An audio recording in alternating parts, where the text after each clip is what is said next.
What is up, and welcome back to another episode of the Wizards podcast. I'm your host, Greg Finberg, and today's episode, I know you're going to be happy. We're not going to be talking about a win. We're not going to be talking about back-to-back wins. We're going to be talking about a loss. It's a welcome loss, a welcome sight, I'm sure, for Wizards fans. I understand how backwards this sounds, and I understand this whole season in the last couple weeks have been backwards. The next couple weeks will be backwards because you typically want to win games. But it seems like at this point in the season, Wizards fans know, right? Like losses are better than wins. That's the way it is. That's the way the league is set up. That's the incentive for right now with the protected pick. And the Wizards aren't in a bad spot, but they're definitely not in the best spot after they won two in a row against the tanking Pacers. So they got back on track in the loss column today with a pretty non-competitive, I would say, loss to the Charlotte Hornets with a final score of 129 to 112. LaMelo Ball had 37 for Charlotte. He was unbelievable. I think he was 6 of 7 from 3 in the third quarter, made four threes in 99 seconds, hit his first six threes of the quarter. Wizards absolutely no answer for him or any of Charlotte's shooters. I think they shot above 50% from three, made 25 or 26.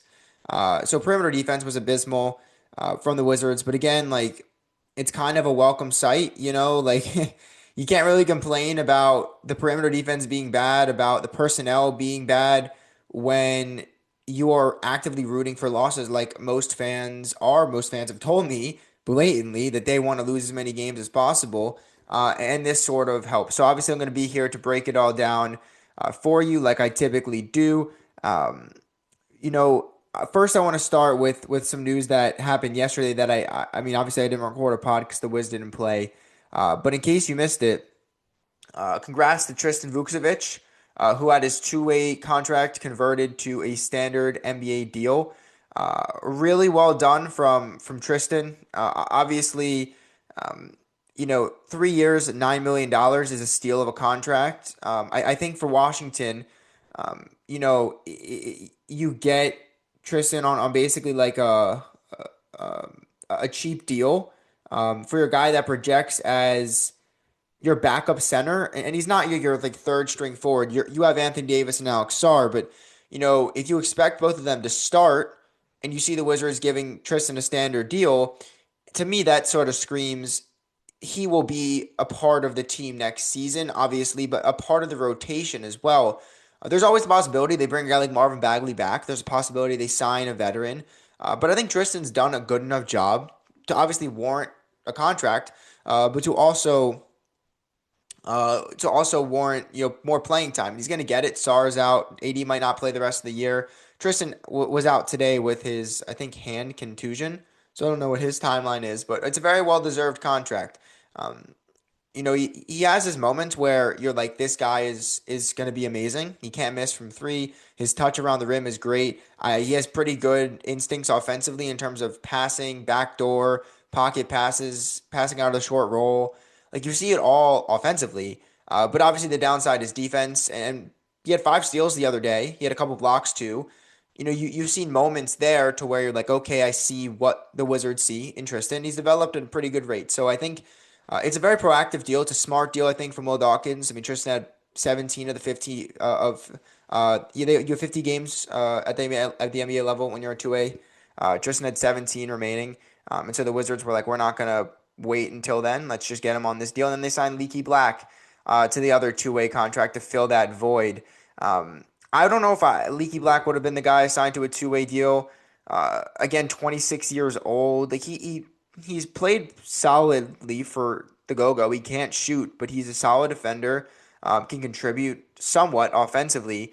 I think there's better guys. Like I probably would have given it to Alondas Williams or Kadari Richmond over him. I mean, there's other guys obviously that I probably think of later that I'd say probably are more deserving or should have gone the two-way. I don't know what the Wizards' thought process was in giving Leaky the other two-way, but it's not like he's a bad player. He's a competent NBA player. Played with the Hornets 2 years ago, or maybe even last season, in the beginning. So those are some transactional moves. I mean, Tristan also it's a 3-year $9 million deal, but the third year has a team option, which I like as well. It's not, again, the Wizards are locked into this. If he plays well, you pick that option up and you look like geniuses, and he's on a really cheap deal as a good backup. And if he doesn't, it's like, all right, we gave him a cheap deal. It didn't cost much, but we'll let him walk. We won't pick up the option. He's a free agent. Like I like the optionality, the flexibility that they gave themselves in a deal, on top of what I think is good value for a player who can contribute as much offensively as Tristan does, who projects to be your backup at least as of now for next year. 3 years, 9 mil. That's a pretty good deal. It's kind of a steal. So I think works out for both ways. Obviously, Tristan gets fully guaranteed. I'm pretty sure 9 million. And the Wizards get a backup center on a really good value. Proactive in doing so, smart move. So I really like that. Congrats to Leaky Black as well in that two-way spot. That brings Washington's two-way spots to being full. It's Sharif Cooper, it's Jamir Watkins, and it is Leaky Black now. And I think they still have one more roster spot that is available. So we'll see if they fill it. I think they'll just continue to keep doing these 10 days. There's a bunch of other G League guys. You can also give a guy multiple 10 days, like Alondes Williams, 25 points the other night on 9 of 11 from the field. I don't see why it'd be crazy to think he gets another 10 day. Today was the last day of Alondes' 10 day. Kadari's expired, I think, 2 days ago. So, I mean, they both played well. Kadari had 13 points last game. He was with the Go-Go today, so didn't play. But a little bit of housekeeping there. Just wanted to mention Tristan's contract as well. I want to pull up a tweet because I saw this on Twitter. I can't take credit for thinking of it. And I can't, when I saw this tweet, I can't believe that I didn't think about this the second that Tristan signed. Because, if you remember 2 years ago, the same draft that Washington took Bilal Coulibaly, they drafted Tristan Vukcevic as 42nd overall. So, second round pick for Washington. And I mean, if you know Wizards stuff and you've watched the team for years, you know how bad they were before Dawkins and Winger came in here at drafting second round picks. That's why it was a big deal whenever Tristan showed something that could be like, oh, wow, he might have something. Wizards fans always sort of, I would say, overreacted. And it's because it's a valid overreaction. They typically never even see that production, let alone see their second round picks play meaningful minutes. And they saw it pretty quickly with Tristan. But my friend Jared at Free Thinking One on Twitter tweeted this out. Tristan Vukcevic is only the third Wizards second round pick to get a second standard contract with the team. This goes back 30 years, and the only other two were Andre Blatch and Jahadi White, according to Jared. I mean, that's insane. Shout out to him for thinking of that. But Wizards fans, I mean, maybe you didn't think it, but now that you're thinking it, it sort of shows that it's different now. I mean, you had Yannick and Zosas who were draft and stash guys that, I mean, they're not even in like top. He's not even in a top pro league. Like he was nowhere close to sniffing the league, and Tommy Shepard wasted a draft pick on him. You had Cassius Winston, Isaiah Todd, Admiral Schofield, Yusuf Sanin, Aaron White, Glenn Rice Jr. Like the list goes on, and it's just like, it's nice to see the Wizards have a competent front office. It's nice to see that like these second round picks, of course, aren't meaningless. And so congrats to Tristan on that. I think pretty good deal, pretty good value there as well. Now to get into the actual game recap. Same 6 guys from the last game were out again today. Same 5 guys, minus Keyshawn George, who returned. He had a big toe sprain. Had missed, I think, just one game with that, and then returned to the starting lineup today. He was all right. Didn't play much, obviously. And then Champagny and Tristan Vukcevic, who left, I think, in the first half of the Pacers game on Saturday, or not Saturday, on Friday. They both didn't play today. I think it's like knee tendinopathy for Justin and a hand contusion for Tristan, but they were held out. So the Wizards' tallest player was Will Riley. They've done it before in the game against Cleveland before the All-Star break. Will was the tallest player. They went with Jamir as the small ball 5 to start that one. They ended up going with Anthony Gill tonight. Gill played 31 minutes. It's fun. Like Anthony Gill always have these flashes where you're like, he's a good person, a good teammate, but like he's an NBA player and he's still good. He had one drive on the baseline where he like double clutched under a contest and hit a layup, and it's like, wow, like this guy is very talented. Obviously, like amongst these guys, he might not be the greatest talent, but I mean, you throw him in a pickup game and he's dominating everyone. You just don't see it a lot, obviously, because he plays a role that doesn't really showcase that. He sets screens, he takes layups. He's a good teammate, and that's what he's paid to be. But that was, I mean, interesting to see that. I mean, all these guys are really talented and really skilled.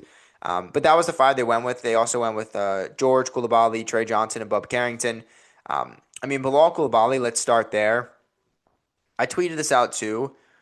That first quarter was the most impressive offensive quarter I've seen from Bilal since he was drafted. His entire 3-year career, that first quarter was the most aggressive I've seen him, the most confident from three I've seen him.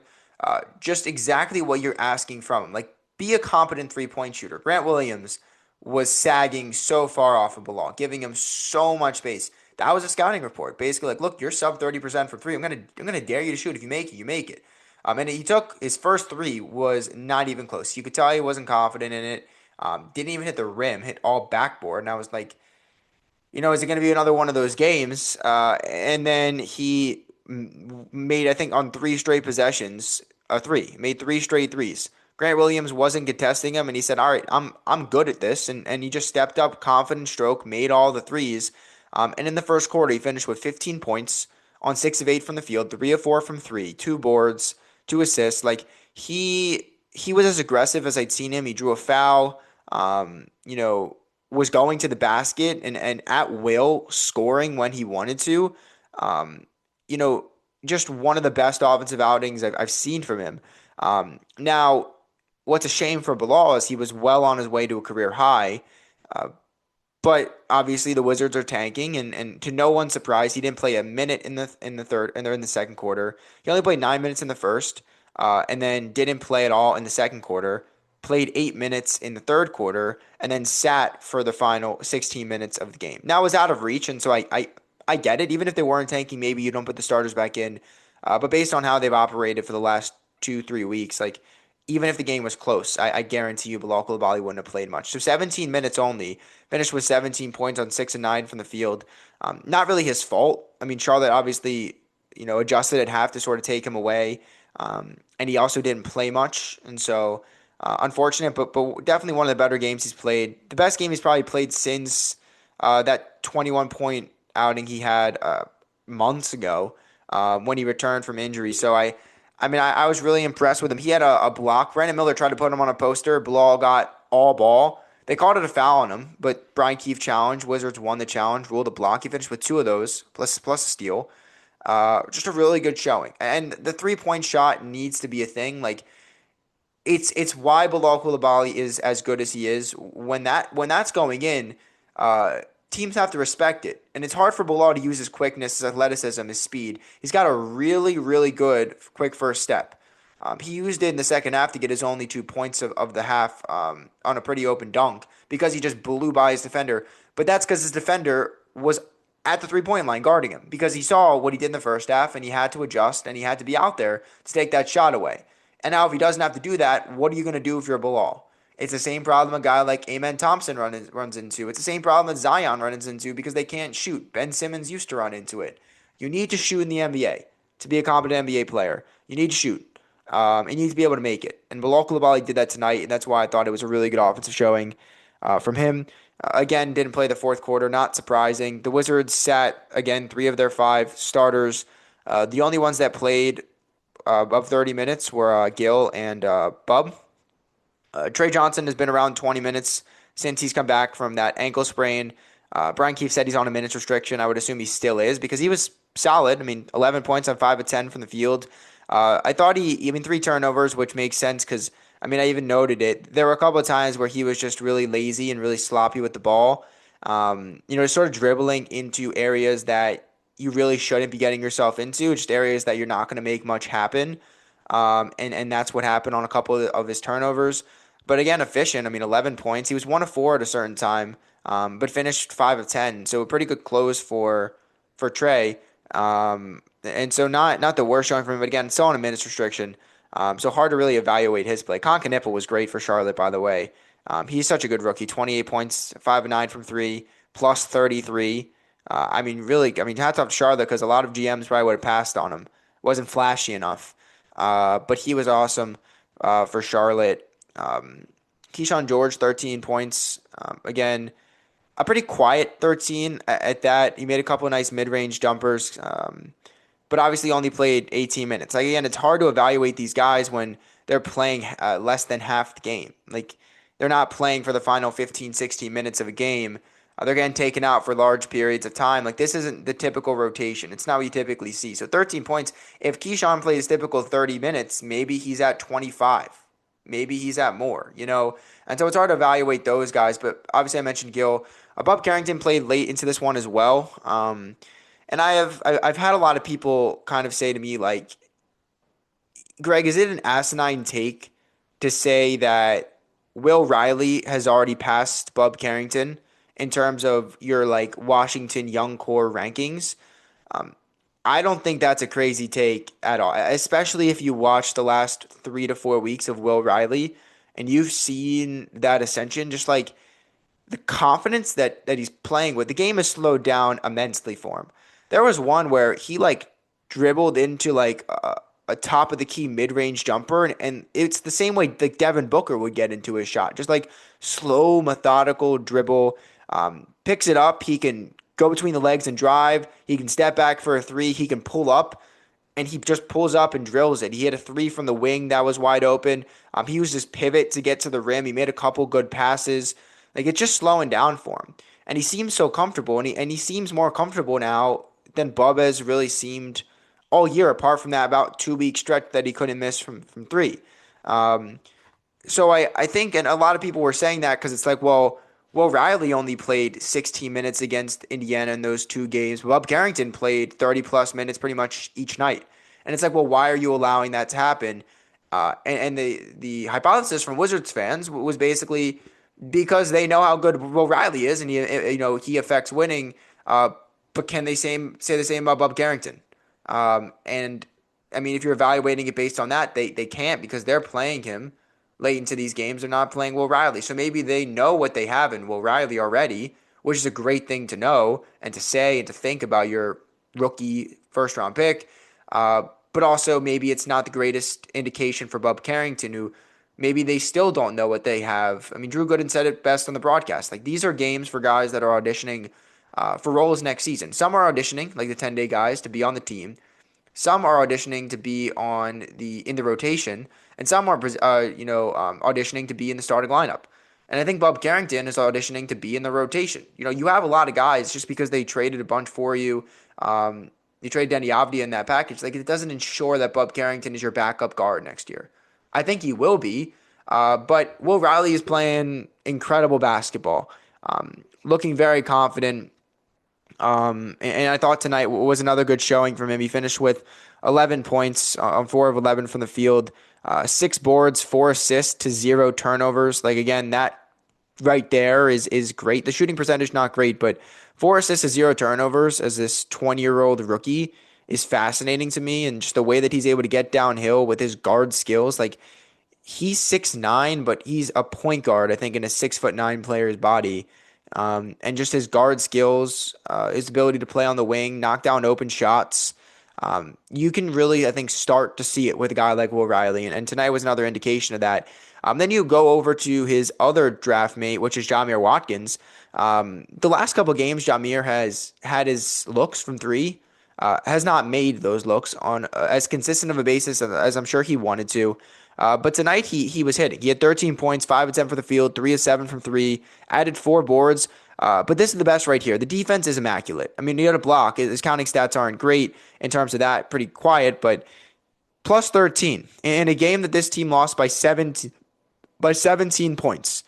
Jamir in 16 minutes was a plus 13. That has a lot to do with him making threes, but it also has a lot to do with his defense and his presence on that end. He was a team high, plus 13. Next closest was a plus 6.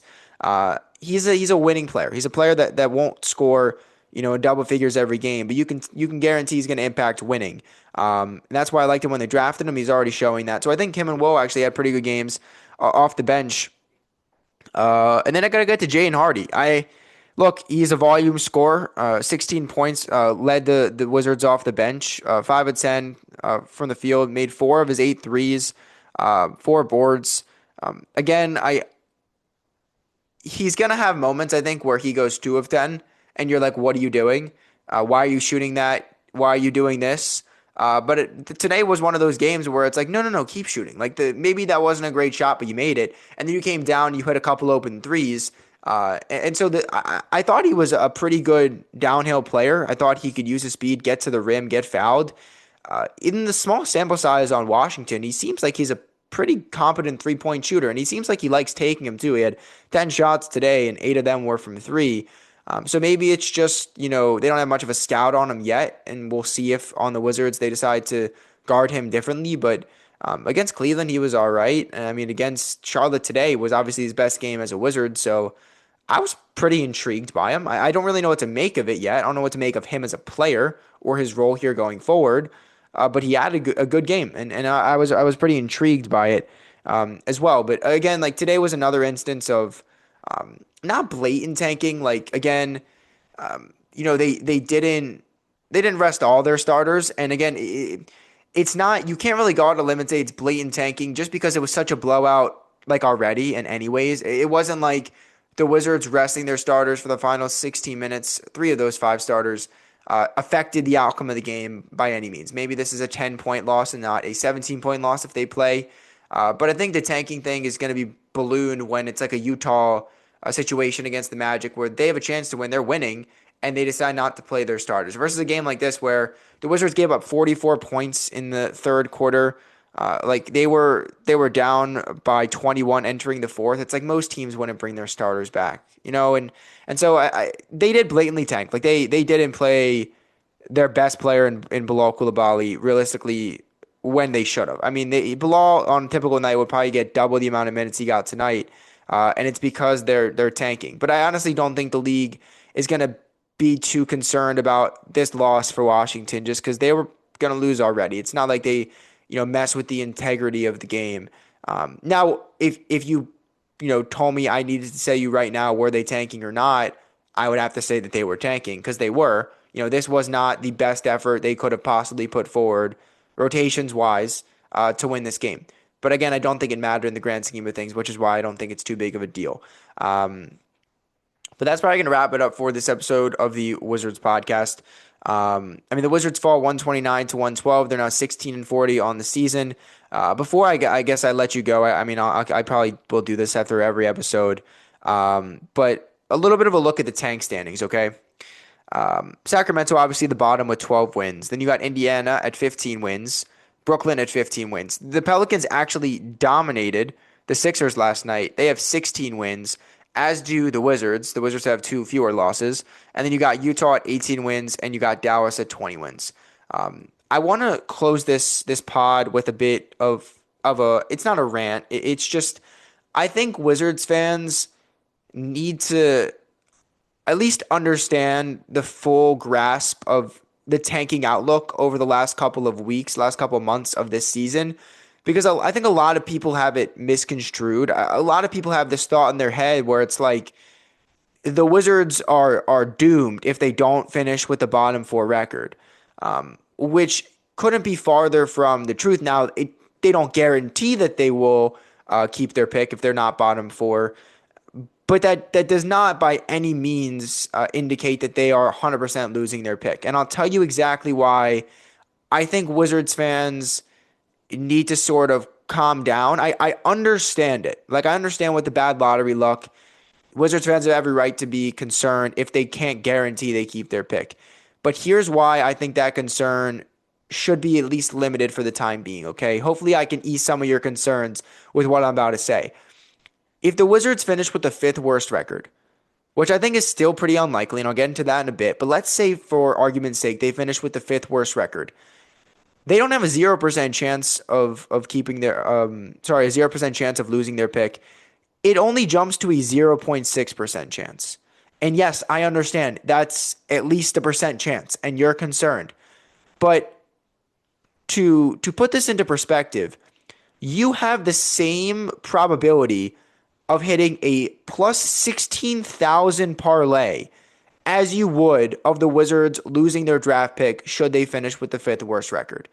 And I don't know if for my betting friends, that makes a lot of sense to you.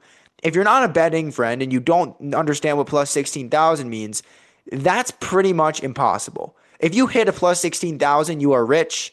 You are so well off, and I think you're incredibly lucky in doing so. Either you're the greatest sports gambler of all time or you're the luckiest of all time. A plus 16,000 is like, I don't know how many legs that is, but it's a lot of legs. A lot of different things need to happen for that to hit.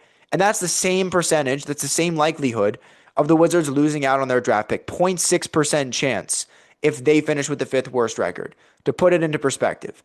And if they finish with the sixth worst record, that's a 3.7% chance. That's obviously a lot scarier. That's not where they want to be. But it's also a little over a 96% chance that they keep their pick. And again, like that's not the greatest. It could always happen, but it's still not the end of the world if that does happen. And I think that's quite unlikely considering where Utah is and the fact that they're going to have to win some games. They've already been fined $500,000. Dallas will win some games as well. The Wizards will lose a lot of games because they have the fourth hardest remaining schedule, which leads me to my next part. The Wizards have the fourth hardest remaining schedule, at least at the time that I'm recording this, in the league, which is typically a bad thing if you're trying to compete, but for the Wizards, it's a good thing. I believe they only have 4 games remaining against teams that are tanking. They have 2 against you, or one. Is it 1 against Utah? I think it's 1 against Utah, and then 2 against Utah, 1 against Brooklyn, 1 against uh, who's the other team I'm not thinking of here? They played Indiana. They have 1 against Brooklyn. They have 2 against Utah, 1 against New Orleans as well. So only 4 games. And then I'm pretty sure the rest of their games are against teams that are trying to make the playoffs. I went through the schedule. Based on that, I think I calculated over the last 20. Let's see how many games they have remaining. They've played 56 games. They have 26 games remaining. I think 6 of those 26 games, I think I calculated as like winnable. And they're not going to win all of those games. And the other 20, I calculated as like I would be so surprised if they won because they're against really like solid teams, not just like okay teams, like teams in the top of their conference.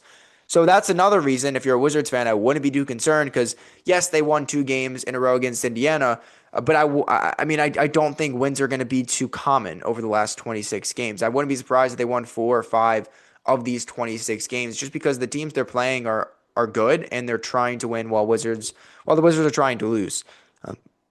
And I think the final thing that I want to mention is like the Pelicans are still trying to win.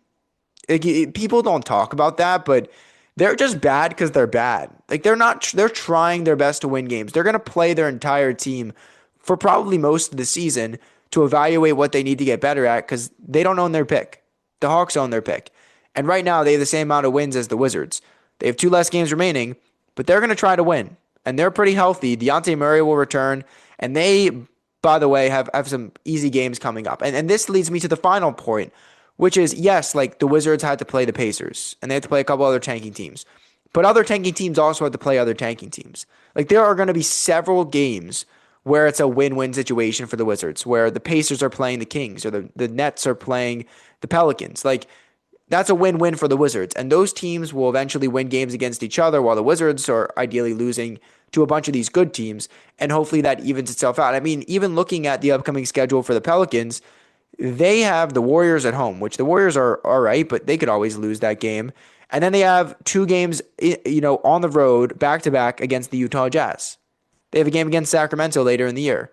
Like, these teams are going to play each other, and let's say the Jazz win both those games. Okay, bang, they're so far away from the Wizards at 20 wins. And the Pelicans win both those games, and look, the Wizards are pretty firmly in that bottom 4.